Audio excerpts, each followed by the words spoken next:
ప్రపంచవ్యాప్తంగా చూసినట్లయితే చాలామంది కంటి చూపు సమస్యలతో ఇబ్బంది పడతా ఉన్నారు.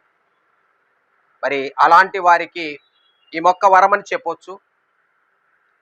పొనగంటి కూర ఇందులో 4 రకాలుంది. 2 రకాలు మీ ముందుకు తీసుకొచ్చాను. మరొక వీడియోలో ఇంకొక 2 ఔషధ మొక్కల్ని మీకు చూపిస్తాను. మరి ఇది పొనగంటి కూర అండి, చూడవచ్చు. ఇది రెండో రకం ఎర్ర పొనగంటి. ఇది చాలామందికి తెలియదు.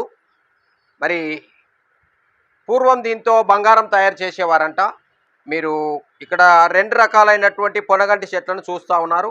మనం కూరండుకో తినేది ఇది ఎక్కువగా దీన్ని వాడుకుంటా ఉన్నాం.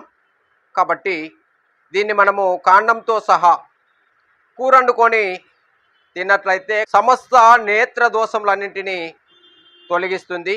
కాబట్టి మీకెవరికైనా కంటి చూపు సమస్యలు ఉన్నట్లయితే మాకు ఫోన్ చేయండి, మేము ఈ మెడిసిన్ పంపిస్తాం.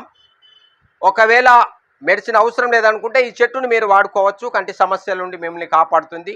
మీ యొక్క ఆరోగ్యం, కంటి ఆరోగ్యం కొరకు తప్పక దీన్ని వాడుకోవాల్సిందిగా నేను మనవి చేస్తూ ముగిస్తున్నాను.